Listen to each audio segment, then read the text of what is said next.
বাংলাদেশে ফ্রিল্যান্সিং আছে না নাই? কথাই কয় না, আছে না নাই? অনেক যুবক দেখে বন্ধু লাখ লাখ টাকার মালিক, কয় বন্ধু কাহিনী কি?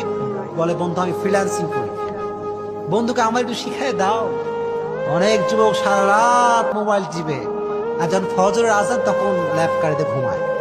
এখন যুবকদেরকে বলি, যুবক শোনো, সারা রাত গার্লফ্রেন্ডের সঙ্গে প্রেম করে সময়টা নষ্ট করে দিও না।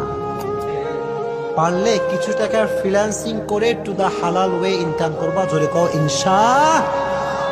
ডিজিটাল মার্কেটিং আছে, ফ্রিল্যান্সিং আছে, বিভিন্ন সোর্স আছে যেগুলো হালাল হালাল সোর্স, যেখানে কাজগুলো হালাল অথেন্টিক, এগুলো করে বেশি বেশি ইনকাম করতে পারবা তো ইনশাআল্লাহ।